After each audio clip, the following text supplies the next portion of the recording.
todo, buena noche a cada uno. Gracias, Padre Aníbal. Gracias, hermanos, por conectarse esta noche. Les invito un poco de paciencia. Entrar al camerino es todo un acontecimiento. Y como está este cardenal visitando a la Virgen de Guadalupe, les pido su paciencia. Y Monseñor Martínez, el encargado prácticamente en las visitas oficiales de un poco explicar, como ha dicho el Padre Aníbal, un poco explicar el ayate, la simbología, el mensaje de Santa María de Guadalupe. Les agradezco mucho que se hayan conectado esta noche y durante todo este tiempo. Creo que a todos nos ha enriquecido estas pláticas que ha dado el Padre Martín desde, desde México. Nos ha enriquecido la grandeza del sacramento de la confesión. Yo pediría, hermanos, después de haber escuchado estas pláticas, nuestras confesiones, tanto cuando vayamos a confesarnos como nosotros los sacerdotes, tienen que ser totalmente distintas. Cada confesión tiene que ser un encuentro con el Señor. Es un encuentro con la gracia y tenemos que creer que Jesús nos está esperando. Ante todo, no es un encuentro con el sacerdote, sino con el Señor que me está esperando. Y por eso yo les invitaría, necesitamos pedir sacerdotes, hermanos, pedir sacerdotes. Lo que decía el padre Aníbal, había una fila de 40 y pues no sé, a veces es imposible atender a los 40. Es que miren, en promedio nos tocan de 8,000 sacerdotes, 8,000 personas por sacerdote en la diócesis. Es decir, verdaderamente hay que mendigar el don de la confesión. Yo les invitaría, nuestras confesiones hay que prepararlas espiritualmente, no con el, apenas veo el sacerdote que se levanta, entonces a propósito. No, yo creo que hay que prepararse desde el día anterior, en la noche, pedir al Señor la gracia. Señor, concédeme confesarme. Yo ocupo una palabra, mendigar al Señor la gracia. Mendigar al Señor, concédeme la gracia de confesarme, porque lo he notado algunas veces en catedral. Hay hermanos laicos que se molestan, pero porque el Padre se levanta, pero ya tiene que ir a celebrar, porque a veces vemos la confesión como un derecho. No, hermanos, la confesión es un don que hay que mendigar. Permítanme compartirles, su hermano obispo, cuando necesito confesarme, le pido a la Virgen en la noche, concédeme mañana el don de confesarme. Y también les invito, algo que seguramente me han escuchado, cuando no tenga ganas de confesarse o les falte valor o les dé pena o qué va a pensar el Padre o esto, récenle 3 Aves Marías a la Virgen. Creo que lo habrán escuchado. San Juan Crisóstomo, no, se me fue. Recuérdame, Padre Aníbal, las 3 tentaciones de la confesión de quién. No, ya, San Luis María Griñón de Montfort. Él dice, la primera tentación, ¿para qué me confieso con un hombre que es igual que yo de pecador? ¿Para qué? ¿Por qué me confieso? Para un hombre que me entienda. La carta a los hebreos dice, estamos envueltos en debilidades los sacerdotes.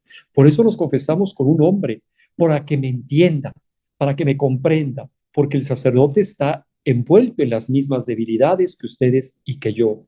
La segunda tentación es más adelante, hermanos, esto es muy peligroso.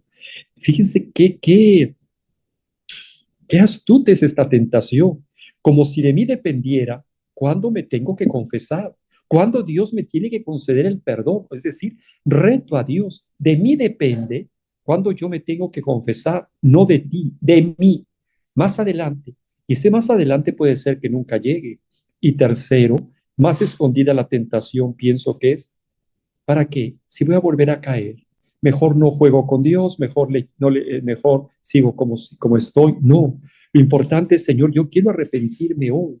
Y otra cosa que quisiera tocar, confesiones teocéntricas, no egocéntricas. Voy porque Jesús me espera, voy porque el Señor quiere salir a mi encuentro, voy porque Él quiere, está con los brazos abiertos. El Papa Francisco tiene una frase muy bella que decía, el Cristo está con los brazos abiertos. Él no se cansa de esperarnos, está esperando a que regresemos. Y decía el Papa Francisco, más bien somos nosotros los que nos cansamos de no ir a la misericordia. Y a veces nuestras confesiones son muy egocéntricas, solo pensando en mí. Ya quiero sentirme tranquilo yo, ya quiero dormir en paz, ya quiero relajarme, ya quiero estar en paz, ya quiero sentirme bien. Y no, tengo que ir al confesionario más bien esperando. Voy porque el Señor me está esperando. La confesión está centrada en Jesús, no centrada en mí. Y por eso no salimos felices del confesionario. Hay una anécdota interesante de un cardenal anglicano, o primero fue anglicano y después se hizo católico y llegó a ser cardenal. ¿Cómo se llama este cardenal, padre Aníbal? Ahí se me fue este cardenal anglicano, a ver, dejen buscarlo. Les sigo contando. Este cardenal anglicano le decía a su amigo de la infancia, únete con nosotros, pásate con nosotros a la iglesia católica. Y le quería demostrar con datos, que se pasara datos históricos. Y el amigo le contestó una frase muy fuerte. Permítanme, déjenme ver, ay, se me fue el nombre.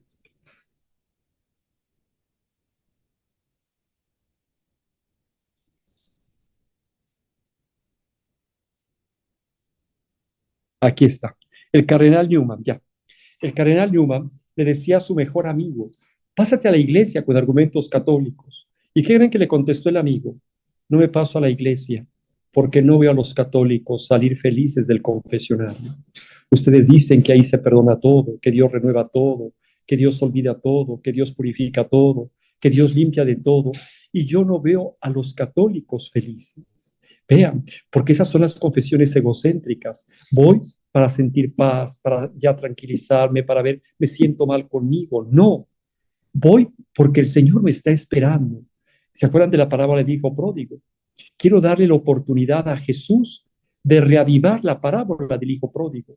El papá fue el que salió, el papá lo vio al hijo de lejos, se enterneció profundamente, corrió, lo abrazó, lo llenó de besos, le dijo, traigan las mejores sandalias, el vestido lujoso, el anillo en el dedo, traigan sandalias, matemos el becerro gordo, hagamos fiesta. Este es el sacramento de la confesión. Jesús sale a mi encuentro, Jesús me espera, Jesús me abraza, Jesús me manifiesta todo su amor, Jesús me devuelve la dignidad de hijo de Dios. Por eso yo les invito, preparemos la confesión desde el día anterior y estar mendigando, Señor, mañana concédeme la confesión, concédeme este encuentro contigo. Les invito a eso. ¿Ya se conectó, Padre Aníbal? No, señor, todavía no. Bueno, pues seguimos nosotros. ¿Sí me Eh, explico? Bueno, entonces miren, yo les invito, yo les aconsejo, es algo que aprendí desde secundaria, en mis tiempos de secundaria, cuando un sacerdote de los redentoristas nos daba las pláticas cuaresmales, nos decía, récenle 3 Aves Marías a la Virgen.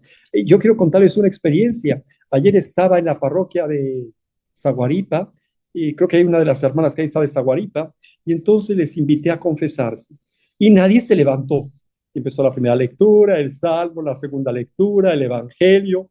Y allá a la predicación les dije, a ver, hijos, vamos a rezarle 3 Aves Marías a la Virgen. Y porque nadie se acercaba literalmente, nadie se acercaba. Y entonces la rezamos y ya la acabamos de rezar y ya se levantó una, otra. Acabamos la misa y el padre seguía confesando. Les invito, cuando no tengan ganas de confesarse, récele 3 Aves Marías a la Virgen. Porque como no llegaba ninguno a confesarse, se levantó el padre Hugo y me dijo, las 3 Aves Marías porque nadie se acerca a la hora durante que se proclamaba el Evangelio. Hermanos, sí, tenemos que creer, la Virgen Santísima es refugio de pecadores, es Madre nuestra. En el Ave María le decimos, ruega por nosotros ahora y en la hora de nuestra muerte. Hermanos, pero el curso de confesión nos tiene que llevar, primero, a vivir nuestras confesiones más. Segundo, pidan por nosotros los ministros. Por favor, pidan por nosotros. Porque quieren ustedes que les confesemos bonito, tranquilo, que se encuentren con Jesús. Pero pidan por nosotros, para que también nosotros no vayamos al confesionario, empezando por su servidor. Ya me toca confesarme, que ya me toca confesar. Que nos preparemos espiritualmente, que tomemos conciencia que es Jesús quien a través de nosotros está perdonando, que Jesús somos sus instrumentos, somos sus mediaciones, porque Él quiere seguir perdonando. Yo les pido su oración, esta semana empieza el preseminario, creo que el 29, pidamos al Señor para que jóvenes se animen a seguir a Jesús. Esta semana tiene que ser de oración, es vital para la diócesis pedir para que haya confesores, que haya sacerdotes. He visitado el día de ayer y hoy Zaguaripa, San Pedro de la Cueva y Tezopaco. Hermanos, la gente no puede confesarse toda. Son muchos para un solo sacerdote. Pero necesitamos pedir este don. ¿Qué les parece?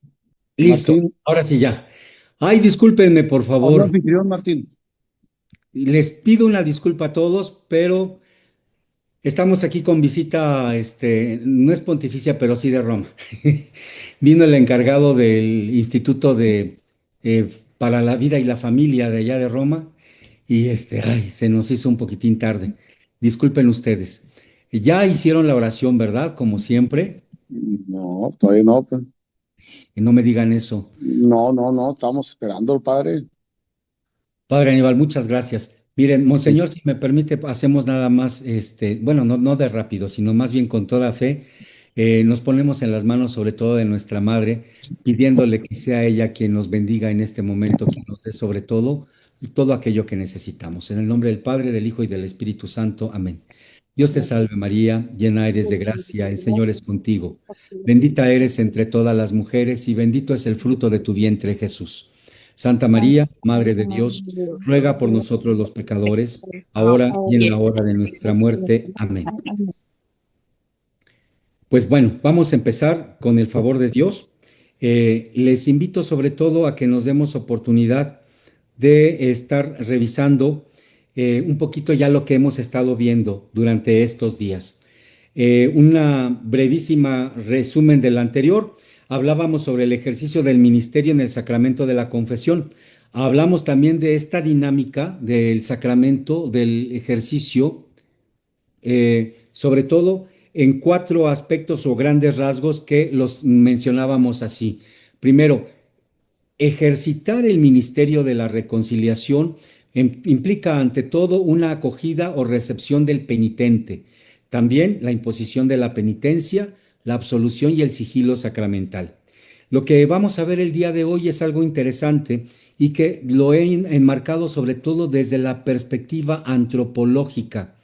Desde luego no podemos desligarnos de la dimensión teológica, pero sobre todo, ¿cómo se ejercita este trabajo? ¿Qué es lo que buscamos en el fondo? Desarrollar mejor incluso los aspectos en el ejercicio humano del ministerio. Eh, los vamos a desarrollar exactamente bajo el tema de aspectos antropológicos. El primero de ellos, ¿qué cosa es lo que necesitamos cuando nos acercamos al sacramento de la reconciliación? Primero, tenemos que aprender a ser acogedores, gente cálida, gente que en un momento dado dé facultad y dé opción de abrirse, de que no se sienta el otro simplemente juzgado, sino que haya un poco más. Una característica fundamental que podríamos descubrir sobre todo en la acción pastoral de Jesús el Señor es su capacidad para encontrarse con las personas. Jesús, al encontrarse con las personas, verdaderamente hace que todos se sientan confiados y seguros. Las imágenes que tenemos aquí, incluso la samaritana, que incluso recuerden la anotación que pone Juan, y recordar que los judíos no se llevaban con los samaritanos y viceversa. ¿Y qué es lo que pasa con esta mujer? No solamente entra en diálogo, sino además incluso le abre el corazón, le dice lo que está viviendo y sale despavorida para decirles a sus paisanos: vengan, he encontrado a un hombre que me ha dicho quién soy yo. ¿No será este el Mesías? Jesús es alguien que sobre todo es capaz de encontrar el corazón de los otros. La otra imagen es sobre todo la de los discípulos de Maús. Aquellos hombres que incluso vienen quizá sí descorazonados, pero incluso yo me imagino que también algo enojados. Oigan, se frustró, el proyecto que tenían se frustró. Resulta que al maestro incluso lo mataron y todavía nos salen hoy en la mañana unas locas que dicen que se apareció. No, eso sí ya es para dar coraje a cualquiera. Estos se regresan. Y en el camino Jesús solamente se les hace el encontradizo, pero llega, entra con ellos y como decía el Papa Juan Pablo, entró para quedarse. Y quedarse no simplemente en la casa, sino en el corazón de cada uno de ellos. haciendo que estos vuelvan nuevamente a su iglesia, vuelvan a su comunidad original. Eh, Puede ser que una de las primeras cosas que nos llame la atención precisamente de Jesús en nuestro tiempo era que Él vino simplemente como para sanar enfermos, para resucitar muertos, para tener dominio sobre la naturaleza misma. Sin embargo, en cada uno de estos acontecimientos, las acciones del Señor es innegable que está buscando una actitud y una capacidad de encuentro con aquellos a los que dirige su palabra o sus propias acciones. Como ejemplo, les propongo que veamos simple y sencillamente un episodio, Marcos 5, del 25 al 34. ¿De qué nos habla esto? Es aquella famosa mujer hemorroísa que incluso tenía ya, como lo vamos a ver, una mujer que padecía flujo de sangre desde hacía 12 años, había sufrido mucho por muchos médicos y había gastado todos sus bienes sin provecho alguno, antes bien, yendo a peor. Habiendo oído lo que se decía de Jesús, se acercó por detrás entre la gente y tocó su manto, pues decía, si logro tocar aunque sea sus vestidos, me salvaré. Inmediatamente se le secó la fuente de sangre y sintió en su cuerpo que quedaba sana del mal. Al instante Jesús, dándose cuenta de la fuerza que había salido de él, se volvió entre la gente y decía, ¿quién me ha tocado los vestidos? Sus discípulos le contestaron, estás viendo que la gente te oprime y preguntas quién me ha tocado. Pero él miraba a su alrededor para descubrir a la que lo había hecho. Entonces la mujer, viendo lo que le había sucedido, se acercó atemorizada y temblorosa y se postró ante él y le contó toda la verdad. Él le dijo, hija, tu fe te ha salvado. Vete en paz y queda curada de tu enfermedad. Sin duda alguna, se trata aquí de una curación de la mujer, pero Marcos, como los otros sinópticos, es el evangelio que hemos tomado, el evangelio de Marcos, como los otros sinópticos, buscan destacar lo siguiente. Primero, Jesús no es solamente alguien que cura, sino más bien es alguien que realiza prodigios. ¿Por qué? Lo que busca es el encuentro personal, el encuentro con los individuos. Lo importante es que nos lleva a descubrir la acción de Dios en la vida de las personas. Es por Dios por quien encontramos la verdadera curación. De ahí entonces la insistencia, a veces casi racional, de preguntar quién me ha tocado. A mí siempre se me ha figurado un poco de chiste la aclaración de los discípulos. Así como a mí se me antoja pensando a lo chilango, discúlpenme ustedes. Señor, estamos a las 2 de la tarde en el metro Pino Suárez y todavía preguntas quién te tocó. ¿Qué te pasa? ¿No te has dado cuenta en dónde estamos? ¿Cómo estamos viviendo? ¿Qué está pasando? Para Jesús es importantísimo, desde luego, la salud de todos, pero la verdadera salud no trata solamente de un acontecimiento en la vida de los individuos. El sentido de una curación divina no guarda otra razón que la de descubrir la acción de Dios en la propia vida, en mi vida. La actitud de la mujer de acercarse atemorizada y temblorosa no se debe a que haya sido sorprendida robando la curación. Más bien, incluso como la misma Sagrada Escritura lo afirma, se trata del encuentro con el Dios vivo que provoca temor y temblor. Salmo 2:11, y después que repetirá también San Pablo en Filipenses 2:12, el temor y el temblor que nos hace propio cuando nos encontramos con Dios. Este temor y temblor no es miedo, se trata más bien de reverencia y respeto a la conciencia del poder y de la santidad de Dios mismo. Es la actitud del humilde que reconoce su propia limitación frente a la grandeza divina, lo que le conduce a una obediencia cuidadosa y a un genuino deseo de agradar a Dios.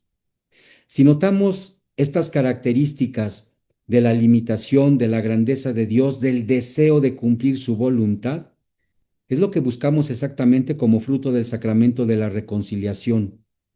pero para ello existe una actitud de parte de quien ejecuta la acción divina, la capacidad de acogida.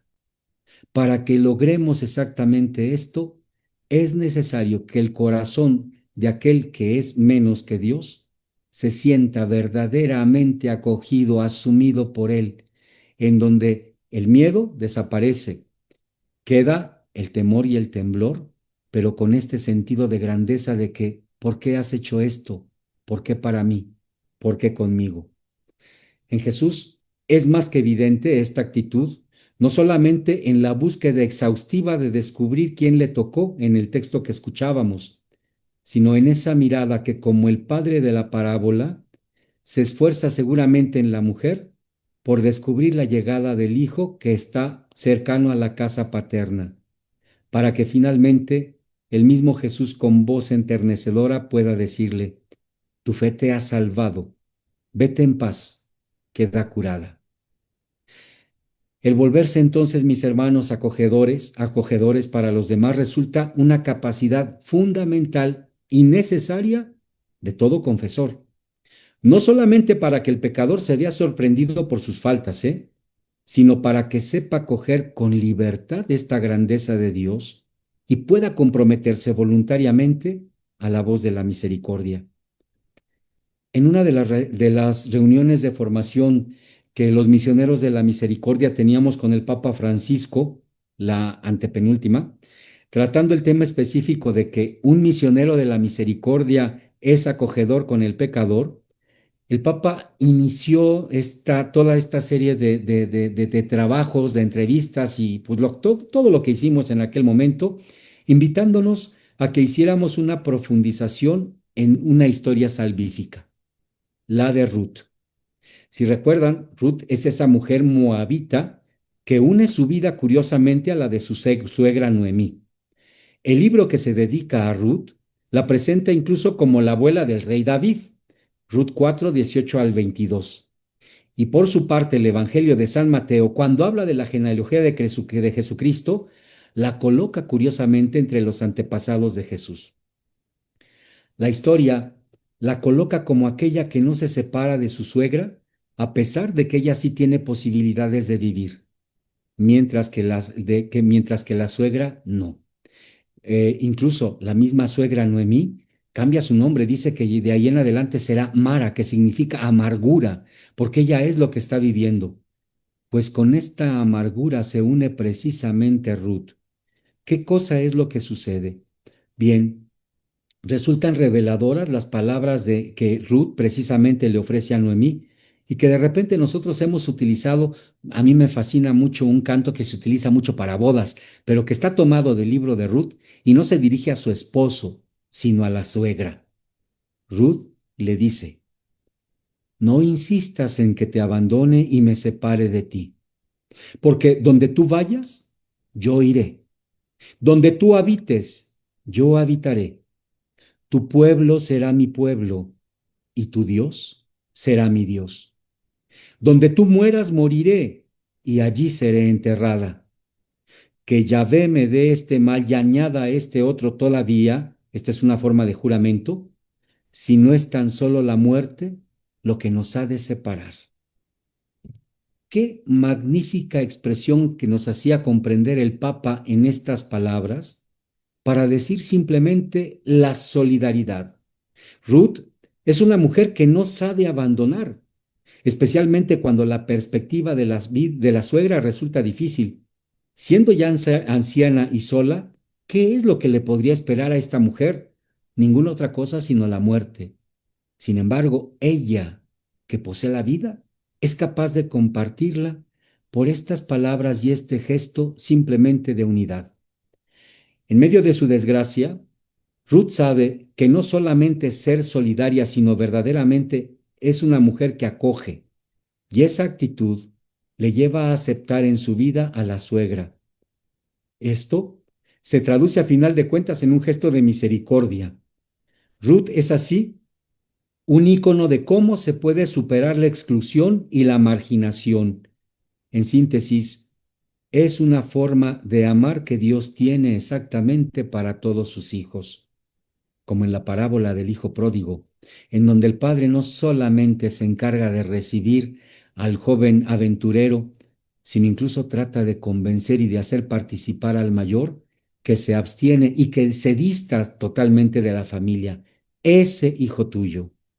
No hay ninguna relación incluso para con uno. Ruth es signo exactamente de esta unidad, de esta manera incluso de acoger. Llama la atención también en todo el texto de Ruth que en muchas ocasiones se habla de Dios. El mismo juramento que le hace Ruth a Noemí invoca a Dios precisamente para decir que no vaya, que por Dios estoy haciendo esto y no me voy a separar de ti. Sin embargo, es curioso notar que en todo el texto jamás Dios toma la palabra. Dios nunca habla, pareciera no estar allí.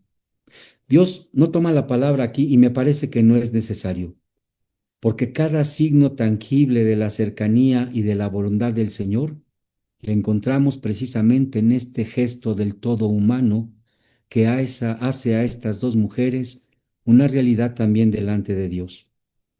Mis hermanos, exactamente, este es el ministerio que corresponde al confesor. Ser voz de Dios, que no tiene voz probablemente en las circunstancias del pecador, pero no solamente ser voz de Dios por el sonido, sino fundamentalmente por las actitudes que deben, como en Jesús, mostrar el rostro de un Dios misericordioso. Ser misericordiosos entonces implica no solamente tener un rostro amable, sino especialmente un rostro que también pueda confrontar, que continuamente esté preguntando incluso de las razones de por qué sus acciones. ¿Quién me tocó? ¿Por qué lo hizo? Para permitir entonces que el corazón pueda percatarse sí de la grandeza del Dios excelso. A eso es a lo que debe conducir precisamente el ser acogedor de todo confesor, llevarnos al Dios que es maravilloso, no simplemente que perdona, sino que es grande y que su grandeza hace evidente al mismo tiempo mi propia fragilidad. Como segundo punto o segunda característica sobre todo de esta dimensión incluso de el ser acogedores, encontramos que toda persona que es capaz de ser rostro de Dios misericordioso tiene que aprender a escuchar. Por eso se hace necesario un cierto sentido de conversación espiritual. ¿A qué me refiero con esto? Cuando estoy hablando incluso de estas situaciones, aunque es propia del sacramento de la confesión, no puedo negar que incluso muchas de las labores que realizan nuestros hermanos laicos en el momento de ejercer ministerios de consolación, escuchar a los papás cuando llegan a hablar al respecto de sus vidas en el catecismo, escuchar a los hermanos incluso que están trabajando en el mismo apostolado que uno está realizando, sentir incluso la presencia de alguien o incluso llegar a escuchar también así como que lo profundo del corazón de un sacerdote, estamos ejerciendo de alguna manera este don misericordioso de Dios. Pero es un don de Dios el que seamos así. El sacerdote, por el ministerio, tiene sobre todo la obligación y el derecho de ser efectivamente esta imagen de Dios misericordioso. Para eso, ¿qué es el segundo elemento que tenemos que desarrollar? La escucha, y una escucha a través de la conversación espiritual. Para ser acogedores, no basta la delicadeza de la actitud, sino la atención del corazón. Porque a fin de cuentas, es este el corazón el que debe acercarse a la miseria del hermano para llevarlo a la experiencia de vida nueva, esa experiencia de misericordia. Aprender a escuchar es otro de los elementos imprescindibles de todo confesor y se vuelve a fin de cuentas un ejercicio que nos sigue acercando a la experiencia del Señor Jesús. Me quiero explicar con esto. Escuchar no consiste simplemente en en abrir el oído, sino que éste esté abierto junto con el corazón. Escuchar es prepararnos a la atención, tal como si nosotros mismos pudiéramos experimentarlas, porque también somos pecadores. Y cuando nos percatamos de las fallas, es la vergüenza y es la pena la que nos invade. Lo que está viviendo el hermano delante de mí es lo que yo también vivo delante de Dios, porque a fin de cuentas, él y yo nos presentamos delante de aquel que es capaz y único de curarnos. Segunda característica de esta escucha atenta es exactamente la escucha atenta. ¿Pero a qué me refiero con esto? Es necesario hacer un alto sobre todo en el corazón. Aprender a escuchar es dejar que el otro se exprese y se exprese sin que encuentre en nosotros prejuicios, sin adelantarnos a su revelación personal. No sé si a ustedes en algún momento, no, yo creo que a ustedes no, pero a muchos de nosotros confesores pecadores, nos ha sucedido que vemos así como que la figura, el rostro de alguien, ah, ya viene fulanito, ya viene menganita, ya sé lo que me va a decir, ya sé de qué se va a confesar. Ojo, eso es simple y sencillamente movernos por prejuicios. Aprender a escuchar es un alto que tenemos que hacer en el camino, que en muchas ocasiones bien podía incluso equipararse con la muerte. ¿Por qué? Porque debemos dejar que el otro sea él o ella misma antes de envolvernos en nuestros propios prejuicios. Morir es sobre todo detener todo este impulso que de repente surge desde el fondo de mi ser para decir, ya sé lo que está pasando. No, tú no sabes nada, muere a eso, guarda silencio, escucha atentamente, deja que te diga lo que está sucediendo en su corazón. Esto, insisto, que se asemeja un poco a la muerte. Es una fase ciertamente dolorosa que tiene que vivir especialmente aquel que se dedica a la escucha de los pecados del hermano, y una fase dolorosa que también precisa el acompañamiento del Señor, que todo lo sabe. La siguiente fase, una fase llamada de separación.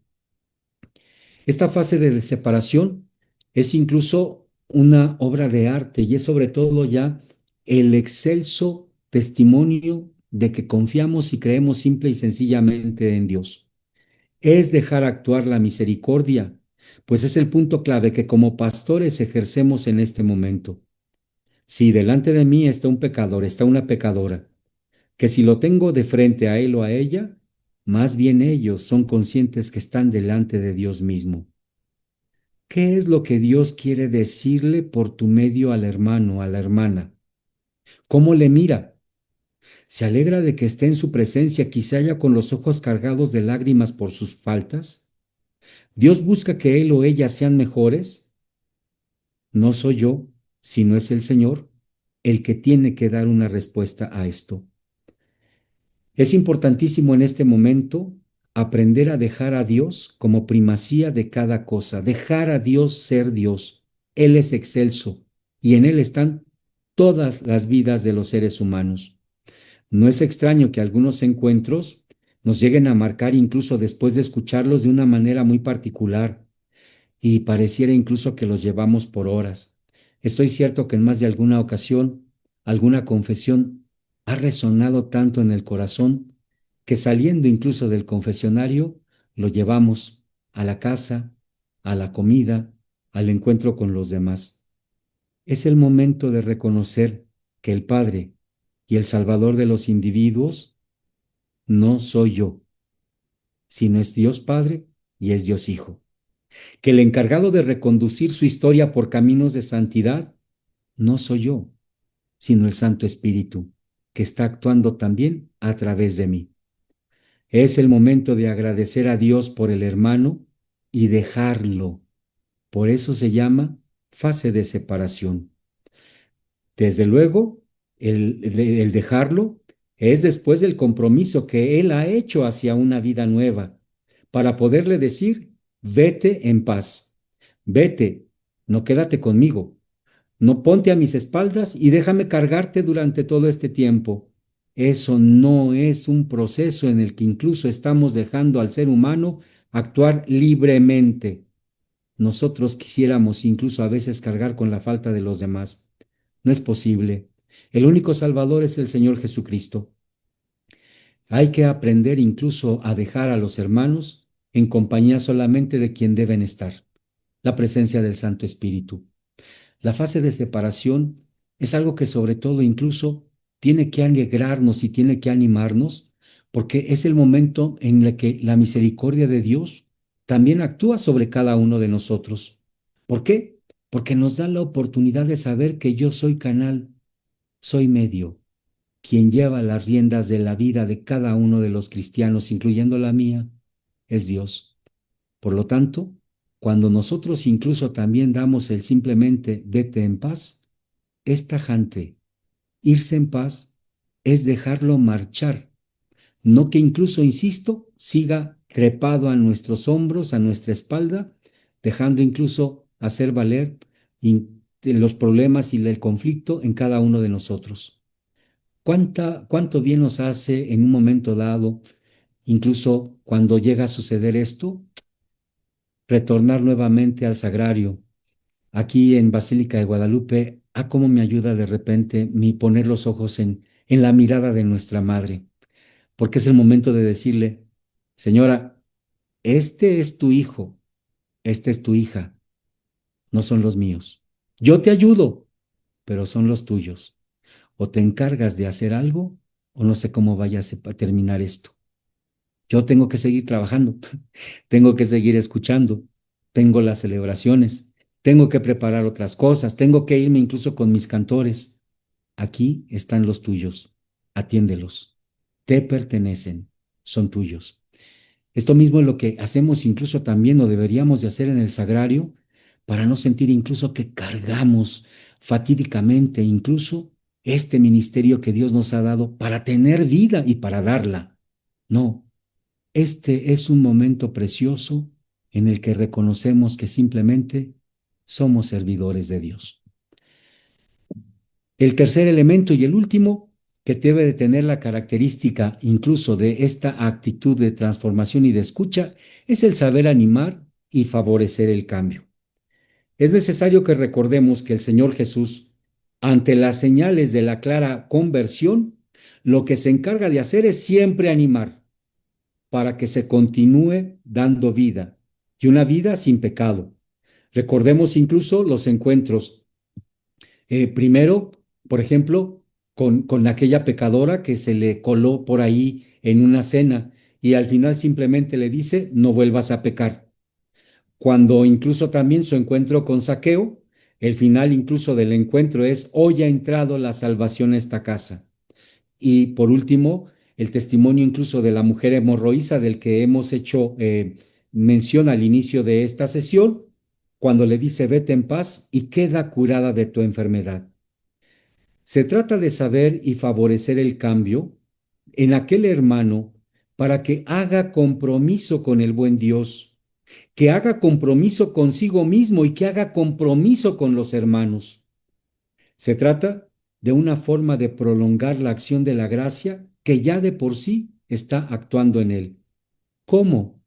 Mediante las observaciones, mediante las recomendaciones, mediante incluso la satisfacción o la penitencia que se puede desarrollar en el momento de la confesión.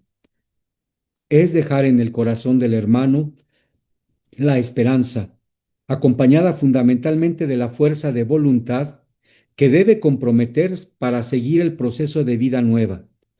Exactamente como sucede con el hijo pródigo, que recuerden que él tiene que aprender a manejar nuevamente el poder de ser señor de su propia historia. Por eso se le da el anillo y se lo colocan los servidores.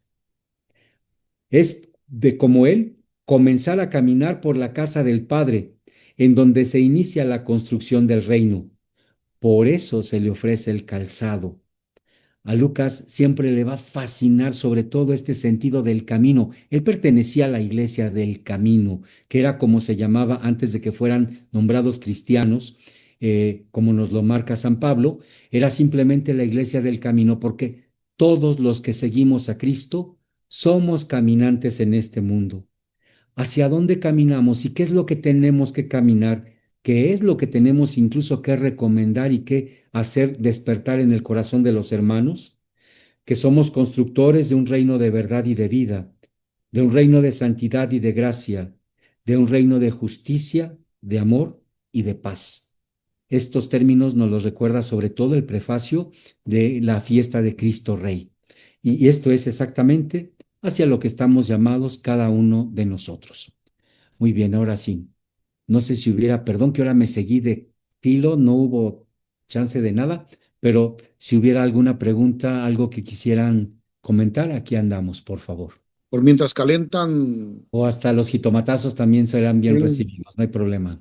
mientras calientan, padre, un poquito, si pudiera profundizar un poquito del ministerio de consolación Sí, sacerdotal, pero como también lo mencionó respecto a los hermanos laicos, por ejemplo, catequistas que escuchan, nomás para mientras calientan motores las preguntas de los hermanos, un sí. poquito más acerca del ministerio de consolación del sacerdote y también del ministerio de consolación de los laicos cuando se acerca una persona Últimamente, pidiendo ayuda. últimamente se le ha dado incluso el nombre de Ministerio de Consolación al ejercicio del exorcismo.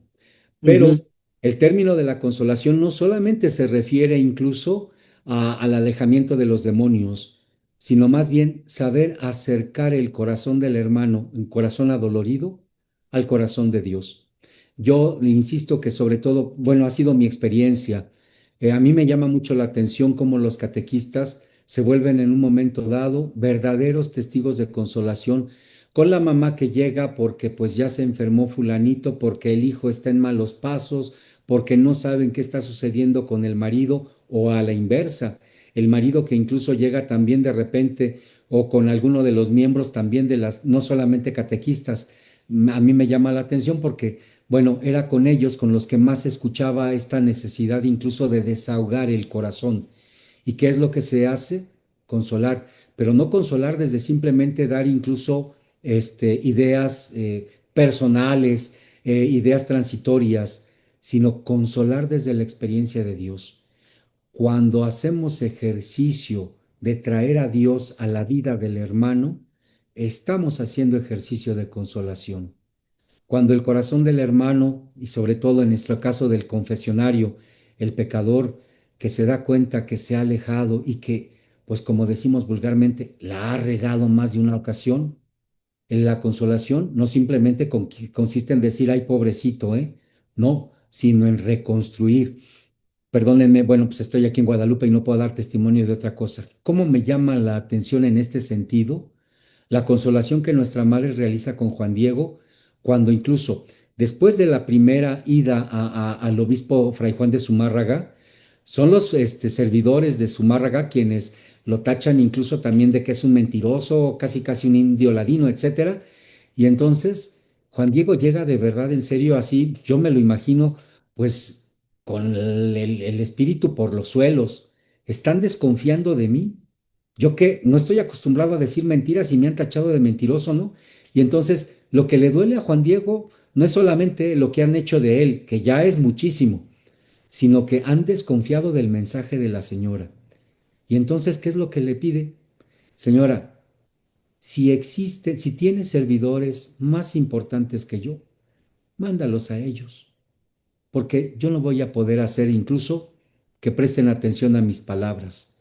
Yo soy cola, soy escalera, soy mecapal, soy lo último.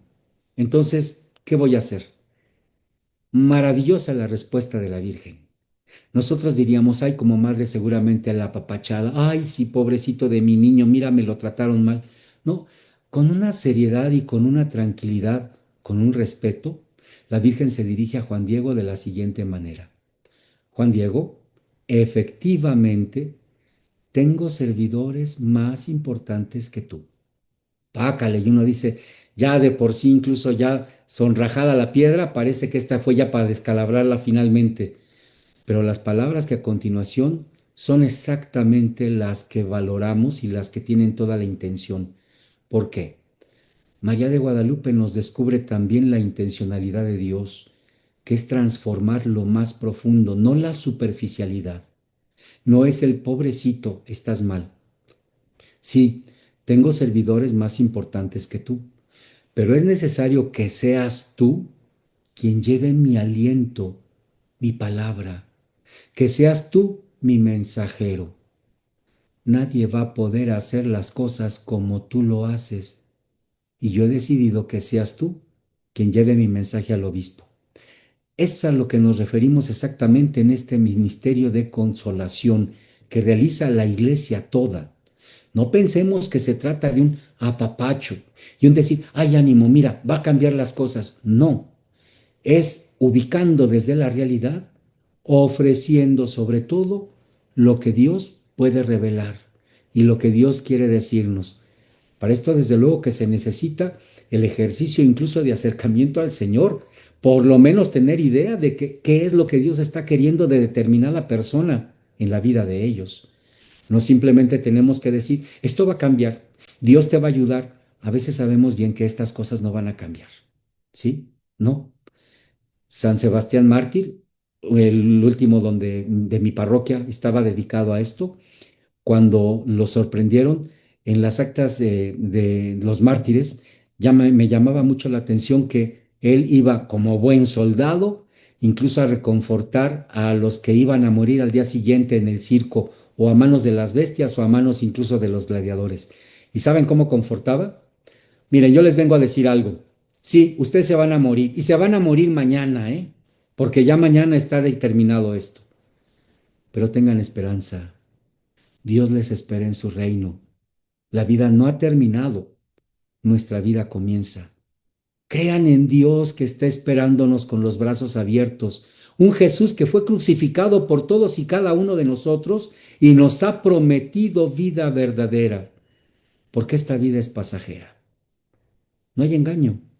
No se trata simplemente de cambiar y de crear incluso falsas expectativas, sino de comunicar un mensaje de salvación.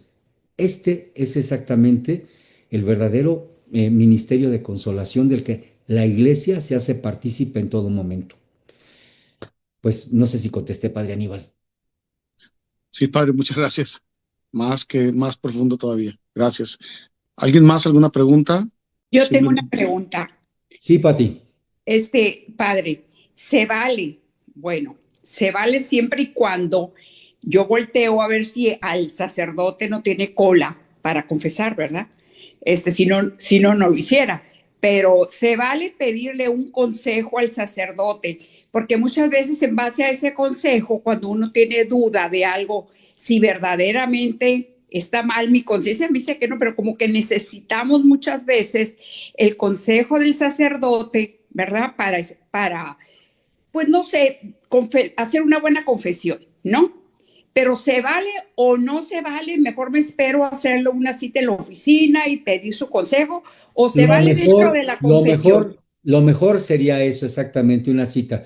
De cualquier manera, precisamente por este último punto de animar a la esperanza, Sí. las cuestiones de confesión, sí estamos obligados en un momento dado a acompañar espiritualmente alguna palabra espiritual que anime y que sobre todo fortalezca el espíritu del hermano que tiene que volver a la vida con la gracia de Dios encima. ¿Sí? Se tiene que Ajá. hacer, se tiene que hacer. Ok. En caso de que se tratara de algo ya particular y que esté fuera del ejercicio del sacramento, no forma parte de mis pecados, lo mejor siempre es pedir una cita de dirección espiritual, Ok, aunque no tenga gente el padre, aunque no tenga gente. aunque no No. tenga. Ya Ok, el padre se encargará de, ok. seguramente, de utilizar un criterio para ver esto. Ujú. Perfecto, gracias, padre. Al Ujú. contrario, Pati. Yo de verdad, en serio, aprovecho el silencio nada más para volver a pedir disculpas. Nos están poniendo ahora los martes, no sé por qué, pero las visitas aquí al Camerín. Y es que la semana pasada y la antepasada, mejor dicho, vinieron gente del Vaticano. Y la semana antepasada, el que es el rector o el párroco de San Pedro. Entonces, sí me dijo el rector, dice no, necesito que estés tú. Y ahorita vino también un cardenal. Me habían dicho primero que era de África, pero veo entrar un hombre todo güero, altote. Yo dije, no, por lo altote sí podría ser africano, pero por lo güero no. Ya le pregunto, no, es un cardenal más bien holandés, que es el encargado de las cuestiones de los asuntos de vida de allá del Vaticano. Pero vino con un grupo de sacerdotes y bueno. Eso fue lo que nos retrasó un poquito porque pues sí, como extranjeros tienen de repente muchas preguntas, un tanto extrañas, pero interesantes siempre. Pues, padre, yo creo que agradecerle esta charla. A mí me iluminó mucho en cuanto a la escucha, me llamó mucha atención lo de la escucha, de estar cercando a la gente y de cómo dar una palabra de consuelo, aunque sea pequeña, pero sí darla. Muchísimas gracias, padre, por animarnos No, a no, todos al los padres que contrario. estamos aquí. Yo les agradezco a ustedes y de verdad, en serio, muchísimas gracias por su atención. Insisto que esto quise solamente resumirlo desde la perspectiva antropológica, ¿sí? Lo que antropológicamente tendríamos que estar desarrollando continuamente, sin excluir, como se dieron cuenta, toda la dimensión teológica, toda la presencia y la actividad del Espíritu Santo que tiene que ir realizando en nosotros. Ujú. Muchas gracias, padre. Monseñor, la bendición, despedida, si gusta. Buenas noches a todos, hermanos. Muchísimas gracias por conectarse. Padre Martín, Dios te pague que después de estar en el camerino, todavía la plática, y Dios te pague. Me ha gustado mucho esto que has hablado de la escucha atenta, la fase de separación, cómo iniciar todo el sacramento frente al Señor y también terminarlo frente al Señor. Y me gustó mucho eso del ministerio de la consolación. Dios te bendiga, Padre. Pues si Muchas gustan, gracias, terminamos. Monseñor. Pues ahí nos encomendamos también mucho a su oración, por favor. Gracias, Padre. Dios, de veras, Dios te pague, Padre Martín, todo lo que nos has compartido esta noche. Y yo les invitaría a volver a repasar, quedan grabadas las pláticas, a volver a repasarlas. Si nos permiten, les damos la bendición, mis hermanos sacerdotes y su servidor. El Señor esté con ustedes. Y con Dígnate, tu Señor, espíritu. bendecir a estos hermanos nuestros. Concédenos a todos la gracia como sacerdotes de la escucha atenta, de estar atentos, de la identificación, también de la fase de separación, del ministerio de consolación, de las palabras del Evangelio. No vuelvas a pecar. Hoy ha entrado la salvación a esta casa. Totalmente has quedado curado, curada. Ayúdanos a experimentar para transmitir esto y que también nosotros primero lo experimentemos. Y la bendición de Dios Todopoderoso la impartimos juntos, Padre, Hijo y Espíritu Santo. Que descanse. Buena noche, Padre Aníbal. Gracias por coordinar. Buenas noches. Gracias, don Martín, por estar. Muchas gracias a todos. Dios les bendiga. Que Dios les acompañe. Perdón la tardanza nuevamente. Dios les bendiga.